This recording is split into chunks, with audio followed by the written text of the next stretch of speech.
tudo bem? Hello, I am Tony from Road Trip Spain and Portugal, where we help you plan the perfect trip with practical information and insider tips. Today's video is going to be a real feast because we are going to talk about the wonderful Portuguese gastronomy as we take a culinary tour around the capital of Portugal. We are going to introduce you to several typical Lisbon flavors while visiting the bars and restaurants where we ate them. We have just visited Lisbon 3 times to shoot videos for the channel, and during all those trips one of our central interest was the local gastronomy, and every time we sat down for lunch or dinner we always tried to order typical Lisbon dishes so we can now share the experience with you. With this video we don't want to make a treaty on the delicious Portuguese cuisine, nor would we have the means to do so,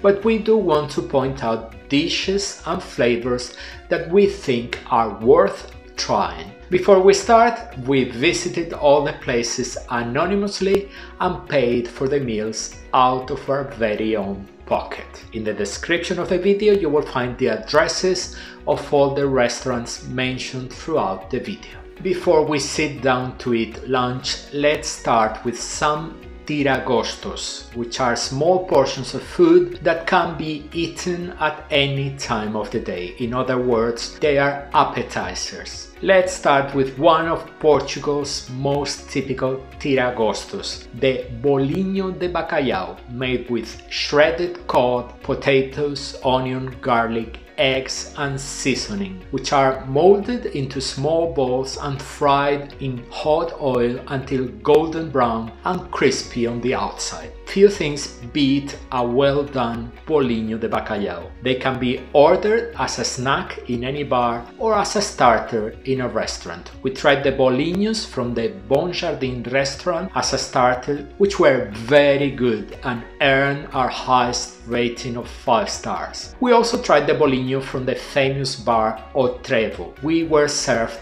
a cold bolinho, so our rating cannot be very good. Another popular delicacy also made with cod are pataniscas. They are kind of fried flat cod balls made with flour dough, eggs, chopped onion, parsley and shredded cod. Like bolinhos de bacalhau, they can be ordered as an appetizer or as a main course. We had pataniscas at the De Bacalhau restaurant, which were delicious and earned our top rating. The third fast food you should know and try is bifana. This is a typical dish made of soft bread stuffed with slices of pork meat seasoned with garlic and white wine, which can be grilled or fried. Bifana is a very practical fast food that you will find in many places. At O Trevo we had bifana on the recommendation of the late chef Anthony Bourdain. They were unexceptional but tasty, but the bifanas we really loved were the ones from Casa das Bifanas, really delicious.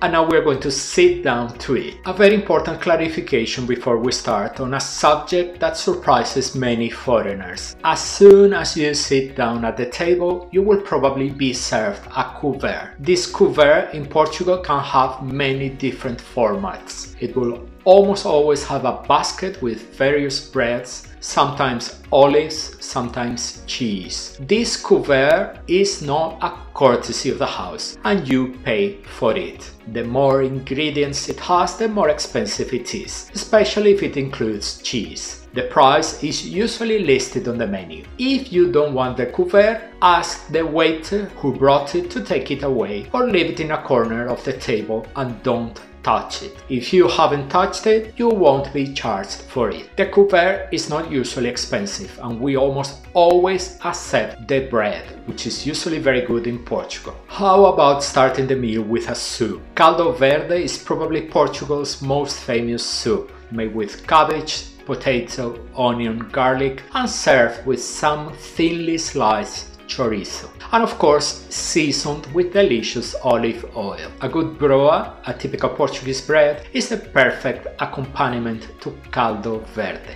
Many places prepare caldo verde, but a real Lisbon classic, especially for those on a tight budget, is the popular A Merendeira, which has an unbeatable value menu that includes not only caldo verde, but also a traditional bread with chorizo. And let's move on to the main dishes. We confess that when we visit Portugal, we like the flavors of the sea much more than the meaty dishes. But we made a small foray into meats at a very popular and simple restaurant in Belém, the Tasca do Gordo, famous for its meats. We were not very lucky on the day of our visit, the meat was quite tough. We tried a beef kebab and a pork chop. Only the beans that came with the meat were a real treat. But from the very positive comments we read on the internet, it must have been our unlucky day. The restaurant is simple and popular. And we would like to take this opportunity to point out that in many restaurants it is possible to order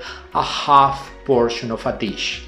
As you will see written on the menu, half doce. In cases where it is possible to order half portion, it serves the needs of one person, while the full plate serves two. Where we were happier with meat was with a traditional frango piri piri, a roast chicken served with piri piri sauce, a spicy sauce from Africa that came to Portugal through its colonies. We love spicy dishes, and piri piri chicken is one of our favorite meals in Lisbon. At Bom Jardim restaurant, where we had a great codfish pie, if you remember, we had an extraordinary piri piri chicken. It is a very popular restaurant and worth booking in advance. But enough meat, let's go to the sea, let's pay homage to Portugal's fishing tradition. Arroz de marisco seafood rice is a very typical dish. It would be what in Spain is called arroz caldoso, a rice dish with plenty of sauce that comes with all kinds of seafood such as clams, prawns, mussels, cockles and others. We tried the rice at the Uma restaurant, which claims to serve the best arroz de marisco in the world. The rice was good, quite tasty, but for the price you pay it is logical that the seafood is not going to be first class. It is a very touristy restaurant that is always full, and there is only one dish on the menu, rice with seafood, which arrives at the table in a large portion served in a pot. Another very common seafood in Lisbon restaurants is the polvo, the octopus, which we ate in the preparation called polvo alagareiro, with boiled and then grilled octopus and roasted potatoes. We ate octopus at the restaurant Atira-te ao Rio, in the city of Almada on the other side of the Tagus River, with wonderful views of Lisbon. It was very good, but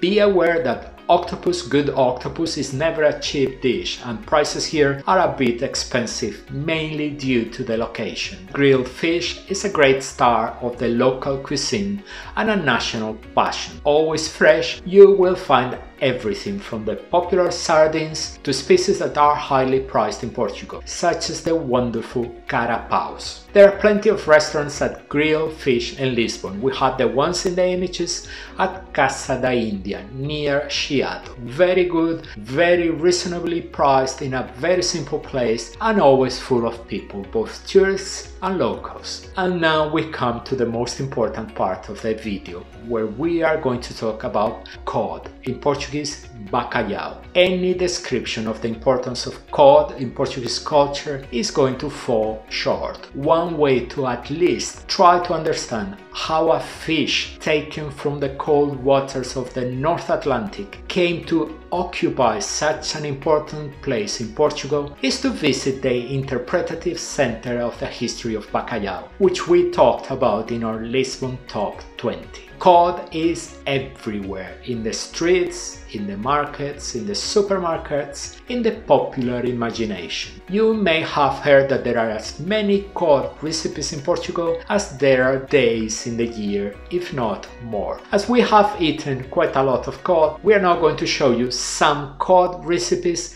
and where we ate them. In the Campo de Urique market, where there is a gourmet market, we ate one of the most common cod recipes in Portugal, a recipe invented in Lisbon, bacalhau à Brás. It is prepared with shredded cod, fried potatoes, scrambled egg, onion, olives and parsley. We also had the same recipe on our trip to Sintra at the restaurant Bacalhau na Vila, a very well presented dish that we liked very much. Bacalhau com natas is another classic recipe and one of our favorites. It is baked with cod and layers of onion, potato and cream. At Casa do Bacalhau we had one of the best bacalhau com natas ever, with the addition of several prawns on top. A cod dish that did justice to the price we paid for it. At Dip Bacalhau restaurant we ordered a tasting which included the two recipes mentioned so far, plus bacalhau alagareiro and bacalhau com broa. We liked all the dishes very much and found it an interesting way to get acquainted with a variety of recipes. The portions were plentiful. And since it's also nice to try cod in a purer form, Cecilia ordered a fresh cod stew during our visit to the aforementioned Atira-te ao Rio.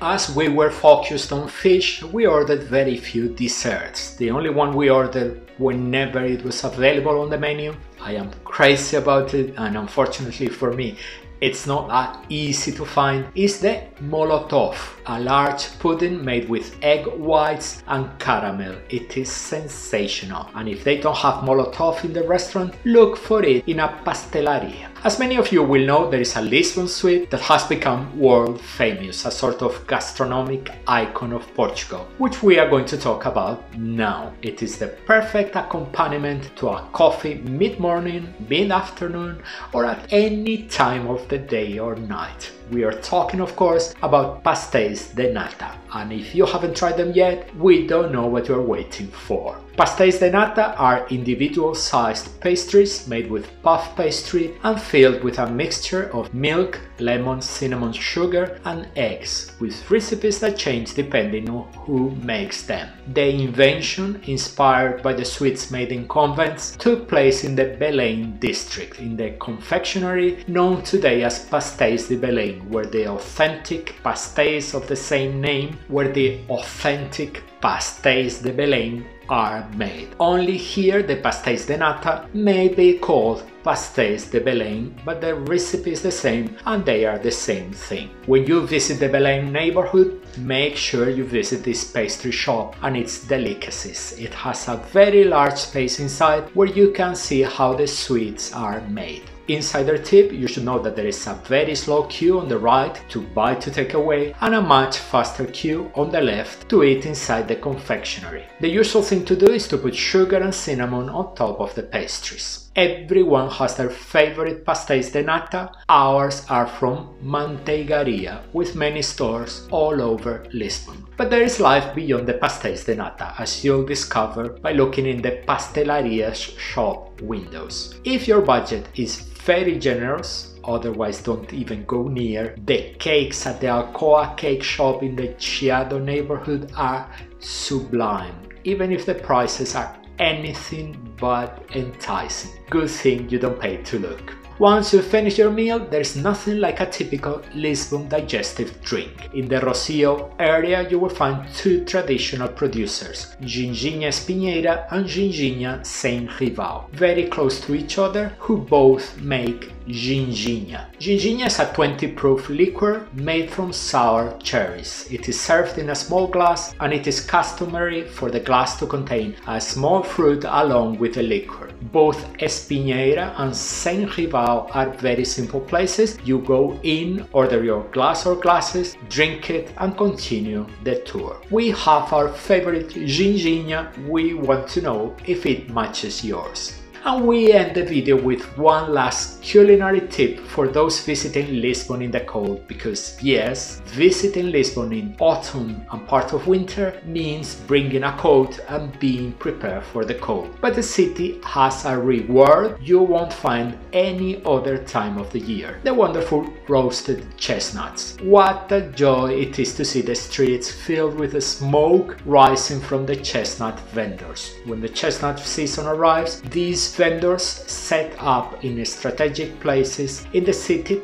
to sell their chestnuts. In Spain we also have roasted chestnuts, but until now we have not tasted any that matches the quality of the Portuguese chestnuts with their unmistakable and delicious flavor. And with chestnuts we come to the end of our introduction to some typical flavors of Lisbon. We hope we have given you some valuable tips for your stay in the city. If you have any questions on the topic of the video, just ask. You will see now on the screen our top 20 of Lisbon. 20 reasons to fall in love with the capital of Portugal. Let's go to that video where we are waiting for you.